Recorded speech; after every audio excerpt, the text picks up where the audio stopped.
आज सुबह सुबह अल्मोड़ा में एक बहुत बड़ा हादसा हो गया। दिवाली की छुट्टियों में क्या क्या हुआ और क्या नहीं हुआ। छात्र संघ चुनाव से लेकर के पुलिस भर्ती उम्र छूट में आश्वासन ही आश्वासन नजर आ रहे हैं। त्योहार ने केदारनाथ विधानसभा के उपचुनाव का प्रचार प्रसार क्या धीमा कर दिया। जमीनों की खरीद फरोख्त वाली रिपोर्ट्स का क्या हुआ, इस पर राजनीति भी तेज हो रही है। आइए बात करते हैं इस वीडियो में। आगे बढ़ने से पहले अगर आपने अभी तक इस चैनल को सब्सक्राइब नहीं किया है तो सब्सक्राइब कर दीजिए। वीडियो को लाइक करने के साथ साथ कमेंट करना बिल्कुल न भूलें। आज सुबह अल्मोड़ा से एक दुखद खबर सामने आई। यहाँ एक बहुत बड़ा हादसा हो गया जिसमें कई लोगों के हताहत होने की खबर है। क्योंकि जब ये वीडियो में रिकॉर्ड कर रहा हूं तब भी अल्मोड़ा से शुरुआती जानकारियां ही आ रही हैं और शुरुआती जानकारियों के आधार पर ही मैं आपको ये खबर बता रहा हूं। लिहाजा इस खबर में चेंजेस होने की पूरी संभावनाएं हैं। अल्मोड़ा में गढ़वाल रामनगर रूट पर मरचुला के पास एक बस गहरी खाई में जा गिरी। इस बस में करीब 40 के करीब यात्री सवार बताए जा रहे थे और शुरुआती जानकारी के अनुसार 15 लोगों के हताहत होने की खबर है। लेकिन ये आंकड़े समय के साथ साथ और भी ज्यादा बढ़ सकते हैं क्योंकि यह हादसा बेहद भीषण नजर आ रहा है। घटनास्थल पर एसडीआरएफ और पुलिस की टीमें रवाना हो गई हैं। चाहे वो नैनीताल हो, अल्मोड़ा हो, रानीखेत हो या फिर पौड़ी हो, हर जगह से रेस्क्यू टीमों को भेजा जा रहा है। कई लोकल लोग मौके पर मौजूद रहे। शुरुआती जानकारी के अनुसार ये बस सुबह गौरीखाल से रामनगर के लिए चली थी। इसमें करीब 40 से ज्यादा लोग सवार बताए जा रहे थे। मारचुला के पास ड्राइवर ने बस का कंट्रोल खो दिया और बस गहरी खाई में जा गिरी। रानीखेत से रेस्क्यू की टीमों को भेजा गया है। अलग अलग जगहों से भेजा जा रहा है। हादसे वाली जगह संभवतः पौड़ी और अल्मोड़ा बॉर्डर के आसपास हो सकती है। यहाँ पर फिलहाल रेस्क्यू चल रहा है और मुख्यमंत्री ने भी इस हादसे पर दुख व्यक्त किया है। इन दिनों दिवाली की लंबी छुट्टियां रही। इन छुट्टियों में बहुत कुछ हुआ और बहुत कुछ नहीं हुआ। जैसे सभी लोगों ने दिवाली मनाई होगी, उम्मीद करते हैं कि बड़े मजे से आपने सभी त्योहार दिवाली के मनाए होंगे। दिवाली और भैया दूज पर देहरादून जैसे शहरों के ट्रैफिक प्लान की भी हवा निकल गई। लोगों की भीड़ हर जगहों पर इतनी ज्यादा हो गई कि बस अड्डे से लेकर के रेलवे स्टेशन तक भीड़ ही भीड़ नजर आई। कहीं सड़कों पर गाड़ियां रेंग रही थी तो कहीं रेलवे स्टेशन पर लोग चोटिल हो रहे थे। रेलवे स्टेशन पर ज्यादा भीड़ इसलिए भी बढ़ गई क्योंकि दिवाली के ठीक बाद अब छठ पूजा का त्योहार भी आने वाला है। इसीलिए छठ पूजा के लिए घर वापस लौट रहे यूपी बिहार के लोगों की इतनी ज्यादा भीड़ हो गई कि रेलवे स्टेशन पर हबड़ तबड़ वाली स्थितियां देखने को मिल गई। इसके अलावा दिवाली के मौके पर देहरादून, ऋषिकेश और काशीपुर की हवा में सामान्य से 3 गुना ज्यादा यानी कि 3 गुना ज्यादा प्रदूषण घुल गया। इन 3 शहरों के हालात सबसे ज्यादा खराब रहे। ऑब्वियसली ये सब कुछ पटाखों की वजह से ही हुआ है।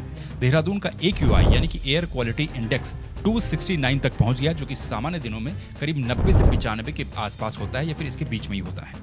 काशीपुर का प्रदूषण भी देहरादून जैसा ही रहा, जबकि ऋषिकेश में सामान्य दिनों में AQI 45 के आसपास रहता है और दिवाली के मौके पर 175 दर्ज किया गया। खैर 3 दिन जरूर लगे, लेकिन अब धीरे धीरे देहरादून और बाकी शहरों की हवा सामान्य हो रही है और त्योहार हैं तो पटाखे भी चलेंगे ही। इन छुट्टियों के बीच कुछ आश्वासन भी मिले।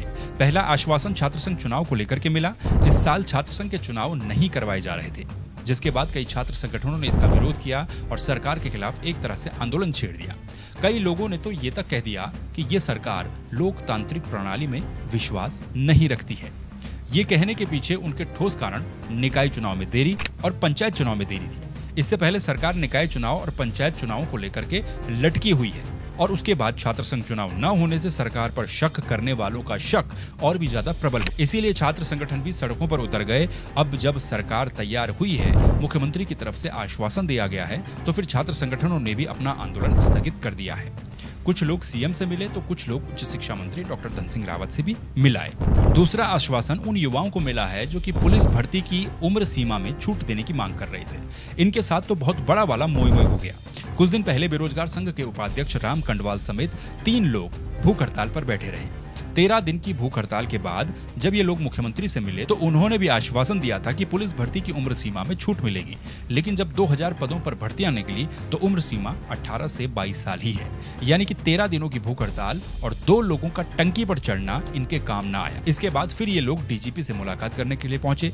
फिर से डीजीपी की तरफ से इन्हें आश्वासन दिया गया कि उम्र सीमा में छूट मिलेगी, लेकिन कितनी देंगे और कब तक देंगे ये अभी तक स्पष्ट नहीं किया गया है। अब इस मुद्दे पर मैंने राम कंडवाल और बॉबी पंवार के साथ भी बातचीत की है। वो वीडियो आप इसी चैनल पर देख लीजिएगा। दिवाली की इन छुट्टियों में ये तो वो घटनाएं थी जो कि हो गई, जो हो नहीं पाई अब उसकी बात कर लेते हैं। केदारनाथ उपचुनाव का प्रचार प्रसार, टिकट मिले, नॉमिनेशन भी हो गया, उसके बाद छुट्टियां शुरू हो गई। इसका सीधा असर चुनाव के प्रचार प्रसार पर भी देखने को मिला। प्रचार प्रसार फिलहाल फीका सा ही नजर आ रहा है, लेकिन स्लो प्रचार का पूरा फायदा प्रत्याशियों ने भी उठाया। त्योहार के बहाने ही सही, बीजेपी कांग्रेस के प्रत्याशी छोटे मोटे जनसंपर्क तो कर ही रहे थे, बधाइयां दे रहे थे। इसी बीच वो कपाट बंद होने से पहले बाबा केदार का आशीर्वाद लेने केदार धाम पहुंचे। कांग्रेस के प्रत्याशी मनोज रावत भी और आशा नौटियाल। अब दिवाली खत्म होने के बाद प्रचार प्रसार तेजी के साथ चलेगा।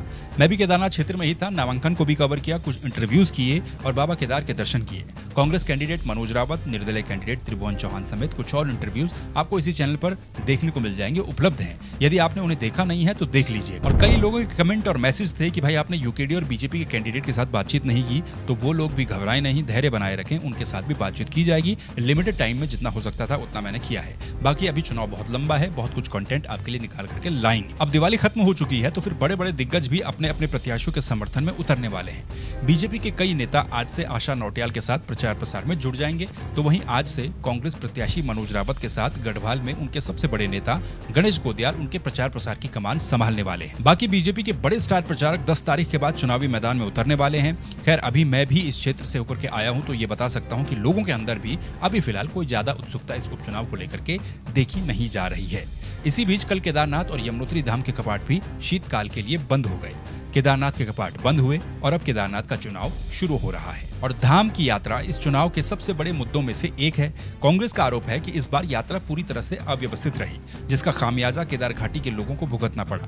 तो वहीं सरकार यात्रा के सफल संचालन की बधाइयां दे रही है। साथ ही ये भी कहा जा रहा है कि अगर वो एक आपदा नहीं आती तो यात्रा के आंकड़े रिकॉर्ड तोड़ होते। लेकिन इन दोनों दावों के बीच हकीकत यह है कि इस साल केदारनाथ की यात्रा पिछले साल की तुलना में काफी ज्यादा कम रही। अब इसके पीछे कारण आपदा थी या फिर प्रबंधन, इस पर गहन विश्लेषण की आवश्यकता है। 10 नवंबर को हरिद्वार में मूल निवास और भू कानून को लेकर के महारैली होनी है। उससे पहले केदारनाथ से कांग्रेस प्रत्याशी मनोज रावत ने जमीनों की खरीद फरोख्त पर एक खुलासा किया था कुछ समय पहले, जिसके बारे में हम कई वीडियोस में बात कर चुके हैं। इस दौरान उन्होंने कुछ डेटा शेयर किया था कि कहां-कहां पर जमीनों को खरीदा गया है। साथ ही भू कानून को कमजोर करने का आरोप भी धामी सरकार पर लगाया था। और थोड़ा सा पीछे जाएंगे तो सीएम ने कहा था कि सभी जिलों से हम डेटा मंगवा रहे हैं कि बाहर के किस किस व्यक्ति ने 250 वर्ग मीटर से ज्यादा जमीन मानकों के खिलाफ खरीदी है, या फिर जिसने जिस काम के लिए, जिस पर्पज के लिए जमीन को खरीदा और उसको पूरा नहीं किया, उसका भी डेटा मंगवाया जाएगा और नियम अनुसार उन पर कार्रवाई की जाएगी। इन जमीनों को सरकार में निहित किया जाएगा।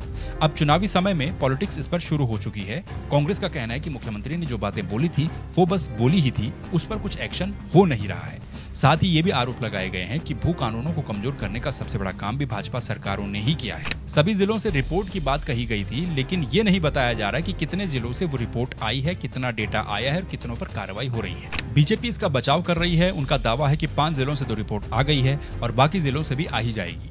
कांग्रेस को धैर्य रखने की सलाह भाजपा की तरफ से दी जा रही है और रिपीट मोड में भाजपा ये भी कह रही है कि मुख्यमंत्री ने साफ कहा है कि अगले बजट सत्र तक भू कानून तैयार कर लिया जाएगा, भू कानून को सरकार लेकर के आएगी। कुछ लोगों का यह भी कहना है कि इस बीच में दिवाली की छुट्टियां थी, जिस वजह से कई जिलों से रिपोर्ट्स आ नहीं पाई। अब क्योंकि चुनावी समय है तो ये भी देखना पड़ेगा कि मुख्यमंत्री के कहे अनुसार कितने जिलों से जमीन की खरीद फरोख्त वाली रिपोर्ट सामने आती है, उन रिपोर्ट्स में क्या क्या लिखा जाता है, क्या क्या कहा जाता है और कहे मुताबिक कितनी जमीनें सरकार में निहित होती हैं, यानी कि सरकार कितनी जमीनों को जब्त करती है। बाकी आपका क्या कहना है कमेंट करके जरूर बताइए। इस वीडियो को लाइक कर दीजिए, चैनल को सब्सक्राइब कर दीजिए। फिर मुलाकात आपसे होगी किसी दूसरे वीडियो में दूसरे टॉपिक के साथ। तब तक के लिए नमस्कार, अपना ख्याल रखिए।